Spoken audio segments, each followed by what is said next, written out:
కానీ ఎక్కడా పరి కనిపించకపోవటంతో డిసప్పాయింట్ అయ్యాడు.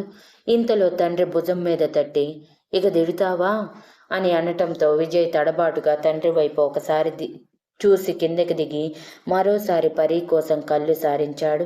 కానీ పరి ఎక్కడా కనిపించకపోవటంతో, ఎక్కడ ఉంది పరి? నేను రిజెక్ట్ చేశానని ఇక్కడ ఉండలేక వెళ్ళిపోయిందా ఏంటి? అనవసరంగా రిజెక్ట్ చేశానా?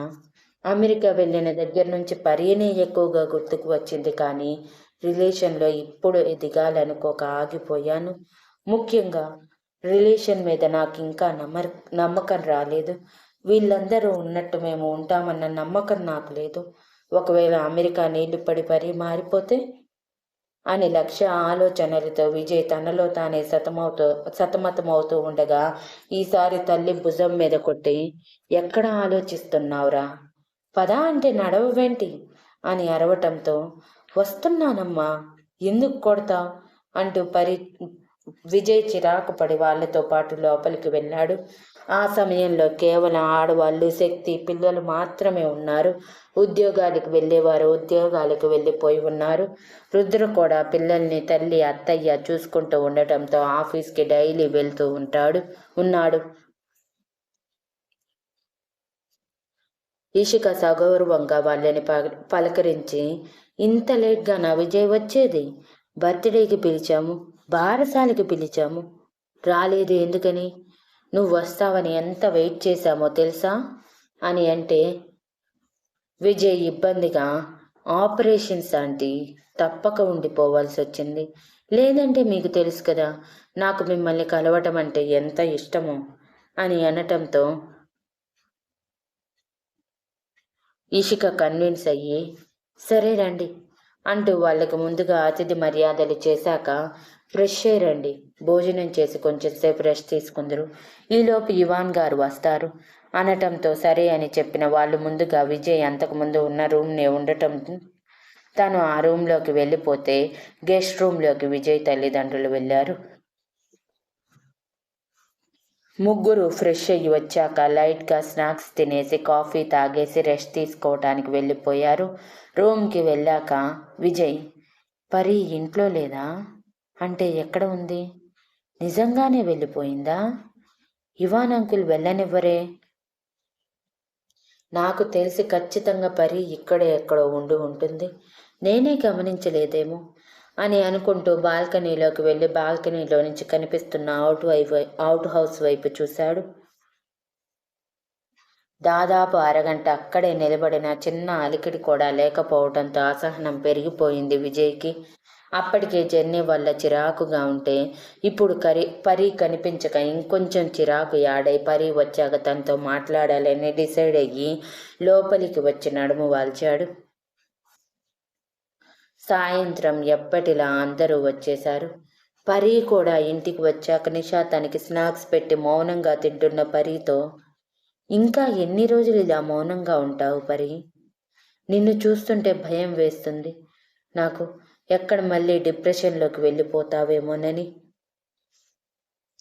ప్లీజ్ పరి, నువ్వు నార్మల్ అవ్వు, లేదా విజయ్తో మాట్లాడే అవకాశం నాకైనా ఇవ్వు అని బాధగా అడిగితే పరి విరక్తిగా నవ్వుతూ, వద్దు మమ్మీ, నేను నార్మల్ అవ్వటానికి కొంచెం టైం పడుతుందని చెప్పాను కదా, వదిలేయండి అని అంటే, ఇంకెన్ని రోజులు టైం పడుతుంది పరి?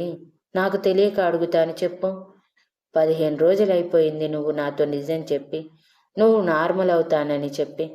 ఇప్పటి వరకు నీలో చిన్న చేంజ్ కూడా కనిపించలేదు. ఇంతకు ముందు కూడా ఇలానే అయిపోయావు, ఇప్పుడు ఇలానే అయిపోతుంటే ఎలా చూస్తూ ఊరుకోమంటావు? నువ్వే చెప్పు. తల్లిగా నా భయం నాకుంటుంది కదా అని నిషా కన్నీళ్లతో అంటే,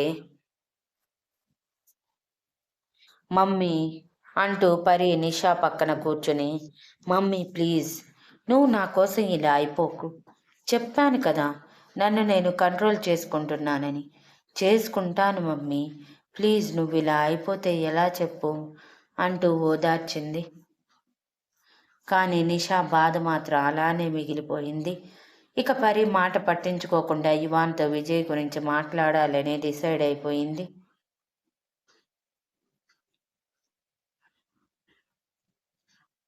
నైట్ డిన్నర్ టైంలో కిందకి వచ్చిన విజయ్ అందరినీ పలకరించి పరి కోసం చూశాడు.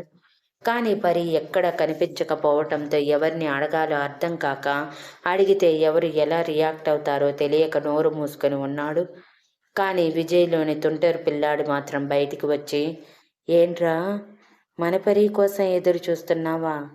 నువ్విచ్చిన భారీ షాక్ దెబ్బకి పాపం పరి ఏమైపోయిందో ఏమో బిడ్డ.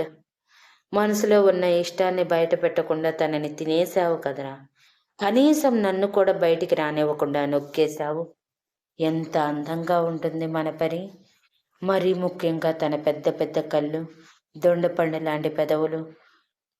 ఎక్కడ చూస్తుంటే తినేయాలనిపిస్తుంది అని అంటుంటే విజయ్ నోటి మీద చేయి పెట్టుకుని, ఏం మాటలు రావి అని అన్నాడు. కానీ అది బయటికి కాదు, మనసులోని. ఏం మాటలేంట్రా? ఇప్పటికి 32 సంవత్సరాలు వచ్చాయి, ఇంకా బ్యాచులర్ లైఫేనా? ఇన్ని సంవత్సరాలలో ఒక్క ఆడవాసన తగిలి చావలేదు. తగిలిన వాసనని దూరంగా తోసేశావు. ఎంతమంది కాల్స్ అప్రోచ్ అయ్యారు, లివింగ్ రిలేషన్, డేట్, ప్రేమిస్తున్నానంటూ. వాళ్ళందరినీ రిజెక్ట్ చేశావు. ఒక్కసారైనా నన్ను బయటికి రానిచ్చావా? ఒక్కసారైనా ట్రై చేయనిచ్చావా? లేదు, అన్నిటినీ తొక్కేస్తూనే వచ్చావు. Decent man Vijay, gentle man Vijay, the best doctor Vijay అని ఇలా చెప్పుకోవడానికి తప్ప విజయ్ అల్లరోడు, నాటీ బాయ్, అమ్మాయిలతో అలా తిరిగాడు విజయ్, ఈ అమ్మాయిని ఇలా నవ్వుతూ పలకరించాడు అని ఉందారా? ఛ, అంతరాత్మ బ్రతుకు అని చిరాకుగా అన్న అల్లరి విజయ్ సీరియస్గా చూస్తున్న విజయ్ వైపు చూస్తూ, ఇప్పటికైనా నీ మనసులోకి చేరిన పరీని తీసుకుని చక్కగా సంసారం స్టార్ట్ చేద్దాంరా. ఇంకా లేట్ చేసావనుకో పిల్లలు కూడా పుట్టరు. ఆ తర్వాత గైనకాలజిస్ట్ విజయ్కి పిల్లలు పుట్టరంట, అతను తేడాగాడంట అంటూ ప్రచారం అవుతుంది. అప్పుడు నువ్వే తిప్పలు పడాలి. పరీకి ఏంటి, హ్యాపీగా నీతో లైఫ్ లీడ్ చేస్తుంది. నువ్వు పిల్లలు వద్దన్నా సరే గంగిరెత్తులో తల ఊపుతుంది. అలాంటి అమ్మాయి ఎక్కడ దొరుకుతుంది చెప్పు? నీకు తనకి మ్యాక్సిమం ఒక 7 to 8 years గ్యాప్ ఉండొచ్చు. కానీ ఇప్పుడే కోతకి వచ్చి నిగనిగలాడుతున్న మామిడి పండులా ఎంత అందంగా ఉంటుందో మన పరి అని విజయ్కి ఇరిటేషన్ తెప్పేలా మాట్లాడుతుంటే విజయ్ చెవులు మూసుకొని, ఆపరా బాబు, వెళ్ళిపో ఇక్కడి నుంచి, నువ్వుండే నాకు పిచ్చి పిచ్చి థాట్స్ అన్నీ వస్తున్నాయి అని అన్నాడు విజయ్ అసహనంగా. అంత పిచ్చి పిచ్చి థాట్స్ ఏం వస్తున్నాయిరా నీకు? ముద్దు పెట్టుకోవాలనిపిస్తుందా? లేదంటే పరీని బెడ్రూమ్లోకి తీసుకువెళ్ళి అప్పుడప్పుడు తాండ్రి చేయాలనిపిస్తుందా? ఏమనిపిస్తుందిరా? లేదా పెళ్ళికి ముందే పరీని అమెరికాకి ఎత్తుకుపోవాలనిపిస్తుందా? ఏదైనా పర్వాలేదురా, నేను రెడీ. త్వరగా ఏదో ఒకటి డిసైడ్ అయ్యి మన పరీని ఎత్తుకొచ్చేయి. అసలే పిచ్చి పిల్ల ఎక్కడుందో ఏమో అని జాలిగా అంటుంటే విజయ్ పళ్ళు కొరుకుతూ, పరీ మీద నీ స్పెషల్ ఇంట్రెస్ట్ ఏంటో, తను నాది, ఆ విషయం మర్చిపోకు అని అంటే, తను మనదిరా, నువ్వంటే నేనే కదా అని అల్లరిగా కన్ను కొట్టి, నీలో నేనున్నాను కానీ నన్ను బయటికి రాకుండా తొక్కేశావు. కాబట్టి ఇప్పటికి పరి నార్మల్గా ఉంది. అదే నేను బయటికి వచ్చుంటే ఈ పాటికి పరి నువ్వు ఒప్పుకోకుండా నీ వెనకే వచ్చేసేది తెలుసా? మన పరిచయంలో ఓ 6 హక్కులు, ఓ 8 కిస్లు, అలా పంట పండించేవాడిని అని అనగానే విజయ్కి చిరాకు పెరిగిపోయింది. మూసుకొని పోరా ముందు. నువ్వు నీ మాటలు ఎంత చిరాకు తెప్పిస్తున్నాయో. ఏ ప్లస్ లాంగ్వేజ్ మాట్లాడుతున్నావు నువ్వు, అది నీకు అర్థమవుతుందా అని అన్నాడు. ఓ మహాబాగా అర్థమవుతుంది. ఇంత వయసు వచ్చాక కూడా కనీసం ఈ మాత్రం లాంగ్వేజ్ మాట్లాడకపోతే తేడాగాడనుకోరు. అందుకే నీ బదులు నేనే మాట్లాడేస్తున్నాను డీసెంట్ విజయ్ అని వెక్కిరింతగా చెప్పి, త్వరగా పరీతో మాట్లాడేసి అంతే త్వరగా పెళ్లి చేసుకో, అంతే త్వరగా నన్ను బయటికి రప్పించి సంసారం చేసేరా బాబు, ఒక పని అయిపోతుంది. ఇప్పటి వరకు బ్రహ్మచారి అయినా నువ్వు సంసారిగా మారితే బాగుంటుంది. అసలు సంసార సుఖంలో ఉండే సంతోషం నీకేమైనా తెలుసా? నన్ను అడుగు, నేను చెప్తాను అని అనగానే అవును మరి, నీకు 10 పెళ్ళిళ్ళు అయ్యాయి కదా అని అన్నాడు విజయ్ వెటకారంగా. అరే, దీనికి పెళ్ళి అవసరం లేదురా, ఎక్స్పీరియన్స్ చాలు. ఇంతమందిని చూస్తుంటే కనిపించటం లేదా పెళ్లి బంధంలో ఉండే సంతోషం అని వెటకారంగా చెప్పిన అల్లరి విజయ్, ఏదైతే ఏంటి, త్వరగా పరీతో నువ్వు మాట్లాడు, లేదంటే నేను బయటికి వచ్చి పరీతో అన్నీ చేసేస్తాను గుర్తుంచుకో అని వేలు చూపించి టక్కున మాయమైపోయాక విజయ్ అయోమయంగా చుట్టూ చూశాడు. అప్పుడు అర్థమైంది తను తన అంతరాత్మతో మాట్లాడాడని. అప్పుడు క్లారిటీ వచ్చింది. తను పరీని వదులుకోలేనంతగా తన మనసులో నింపుకున్నాడని. ఎంత త్వరగా పరీ కనిపిస్తే అంత త్వరగా తన ఫీలింగ్స్ బయట పెట్టాలని ఆతృత కూడా నిండిపోయింది విజయ్లో. కానీ ఎక్కడో చిన్న భయం. లాస్ట్ టైం తను రిజెక్ట్ చేసినట్టు ఇప్పుడు పరీ రిజెక్ట్ చేస్తే అది తట్టుకునే శక్తి తన గుండెకి లేదు. ఒకవేళ గైనకాలజిస్ట్కి హార్ట్ అటాక్ వస్తే కార్డియాలజిస్ట్ని ఎక్కడైనా వెతుక్కుంటారు, పాపం కదా. అందుకే పరీతో మాట్లాడేసి ఒప్పించాలి అని డిసైడ్ అయ్యాడు విజయ్. డిన్నర్ అయిపోయినా కూడా పరీ వాళ్ళు కనిపించకపోవడంతో విజయ్ ఇక తప్పక శక్తితో, పరీ ఏది శక్తి, కనిపించటం లేదు, తను నీ కేర్ టేకర్ కదా, నిన్ను చూసుకోవటం లేదా అని అడిగాడు. విజయ్ మాటలు వినిపించిన ఇవాన్ కార్నర్ స్మైల్తో, తను ఇక్కడ వర్క్ చేయటం లేదు, నా దగ్గర వర్క్ చేస్తుంది. శక్తి కేర్ టేకర్గా రిజైన్ చేసింది. అండ్ అవుట్ హౌస్ అని అనగానే విజయ్ ఆతృతగా విన్నవాడు కాస్త కళ్ళు పెద్దవి చేసి, హా, అవుట్ హౌస్ ఏంటి అంకుల్, అవుట్ హౌస్లో ఉందా పరి అని అడిగాడు. వాళ్ళలా మాట్లాడుతూ ఉండగానే నిషా లోపలికి అడుగుపెట్టింది. వచ్చిన తనకి వాళ్ళు డిన్నర్ చేయటం అయిపోయిందని అర్థమై ఇవాన్ అంటూ పిలిచింది. విజయ్ వాళ్ళు వచ్చింది చూడకుండా. అప్పటికే పరి టాబ్లెట్స్ వేసుకొని నిద్రపోయి ఉండటంతో నిషా వచ్చింది తనకి తెలియదు. నిషా పిలుపు ఇవాన్కి వినిపించి టక్కున పైకి లేచి నిషా అంటూ ఎదురు వెళ్తే, నిషా ఆంటీనా అంటే పరి కూడా వచ్చుంటుంది కదా అని ఎగ్జైట్మెంట్తో ఎవరిని పట్టించుకోకుండా ఇవాన్ వెనకే వెళ్ళాడు విజయ్ కూడా. తను వెళ్ళేసరికి నిషా కంగారుగా విజయ్ వచ్చింది పట్టించుకోకుండా ఇవాన్తో మాట్లాడుతూ, తను ఈ మధ్య చాలా డల్ అయిపోతుంది ఇవాన్, డిప్రెషన్ వైపు వెళ్తున్నట్టు అనిపిస్తుంది. ఈ పాటికి నీకు విషయం తెలిసే ఉంటుంది కదా, మరి నువ్వెందుకు సైలెంట్గా ఉన్నావు నాకేం అర్థం కావట్లేదు. ఒక్కసారి పరీ కోసం ఆలోచించు అని దీనంగా కన్నీళ్లతో అడుగుతుంటే ఇవాన్కి బాధగా అనిపించింది.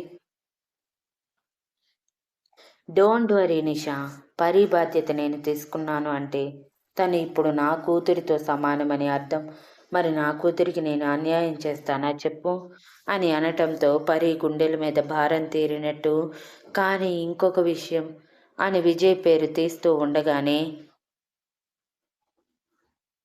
ఆంటీ అంటూ పరుగున వచ్చిన విజయ్, పరీకి ఏమైంది ఆంటీ, మీరేదో మాట్లాడుతున్నారు, పరీ డల్ అవ్వటం ఏంటి, డిప్రెషన్ వైపు వెళ్ళటం ఏంటి, మీరు క్లారిటీగా చెప్పరా అని అడిగితే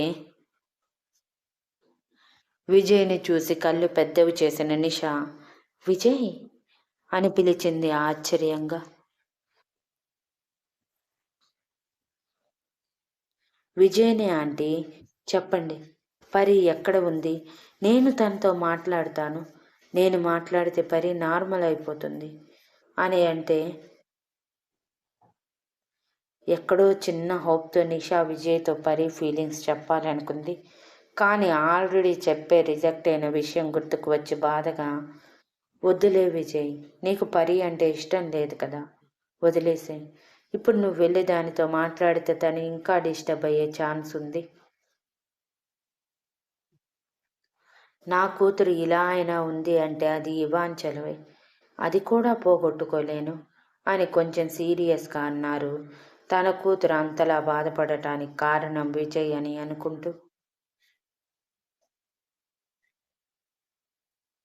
నిషా మాటలకి మొహం చిన్నబుచ్చుకున్న విజయ్, ఏంటి ఆంటీ అలా మాట్లాడుతున్నారు, ఇప్పుడు నేనేమన్నానని అంటే అదే చెప్తున్నాను విజయ్, నువ్వేమనలేదు, ఏమీ చేయకు అని చెప్తున్నాను, అర్థమైందా అని సీరియస్ అయ్యి, ఇవాన్, నేను నీతో తర్వాత మాట్లాడతాను అని చెప్పి బయటికి వెళ్తుంటే వెనకే వెళ్తున్న విజయ్, ఆంటీ ప్లీజ్ పరీని ఒక్కసారి కలవనివ్వండి అంటూ అవుట్ హౌస్ వరకు వెళ్ళాడు.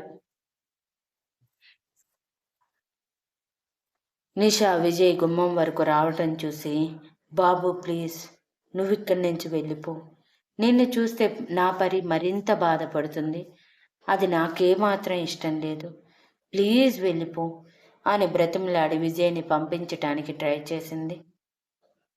విజయ్ మొండోడు కదా, అందుకే కొంచెం కూడా ఆవిడ మాటలు పట్టించుకోకుండా, ఆంటీ ప్లీజ్ ముందు పరి ఎక్కడ ఉందో చెప్పండి, నేను అర్జెంటుగా తనని చూడాలి, ఎలా ఉందో చెక్ చేయాలి అంటూ నిషాని తప్పించుకొని మరీ లోపలికి వెళ్ళిన విజయ్ సింగిల్ బెడ్రూమ్లోకి చూశాడు. అక్కడ ముడుక్కొని పడుకొని ఉన్న పరి కనిపించటమే ప్రాణం లేచొచ్చినట్టయి పరి అంటూ పరుగున వెళ్ళి తన టెంపరేచర్ చెక్ చేశాడు. నార్మల్గానే ఉండటంతో పాటు తన స్పర్శకి కళ్ళు తెరిచిన పరీని చూసి ఎక్సైట్ అయ్యాడు. ఎదురుగా ఉన్న విజయ్ కళ అనుకున్న పరి, ఎందుకు విజయ్ ఇలా కళలోకి వచ్చి ఇంకా నన్ను డిస్టర్బ్ చేస్తూ బాధ పెడుతున్నావు, నువ్వు కాని కళలోకి రాకపోతే ఈ మాత్రం ప్రాణం కూడా ఉండదేమో, ఒక రకంగా ఇది కూడా మంచిదే అనిపిస్తుంది, ఇలా కనిపించి నా ప్రాణం నిలబెడుతున్నావు కదా అంటూ విజయ్ చెంప మీద చేయి వేసి, చూసావా కళలో చెంప మీద చేయి కూడా పెడుతున్నాను, ఈ అదృష్టం ఎంతమందికి ఉంటుంది చెప్పు, నిజంగా నువ్వు నన్ను రిజెక్ట్ చేయటమే నీకు మంచిదైంది, లేదంటే నాలాంటి అమ్మాయి నీలాంటి జెంటిల్మెన్ పెళ్లి చేసుకుంటాడా చెప్పు, పైగా నా జీవితంలో జరిగింది తెలిసాక ఒక్కడు కూడా ముందుకు రాడు, అది నాకు కూడా తెలుసు, కానీ ఆశ, ఎక్కడో చిన్న ఆశ మీరు నన్ను అర్థం చేసుకుంటారని, కానీ ఆ రోజు మీ మాటలతో ఆ ఆశ కూడా పోయింది అని బాధగా చెప్పి, లైఫ్ లాంగ్ ఇలా కలలో వస్తూ ఉండండి విజయ్ గారు, అప్పుడు నేను కొంచెం నార్మల్ అవుతూ ఉంటాను, లేదంటే నా వల్ల కాదు అని చెప్పేసి కలలో ఉన్నట్టే ముద్దు పెట్టడానికి మొహాన్ని ముందుకు తీసుకువచ్చింది పరి. Thank you for listening and please like, share, comment and subscribe.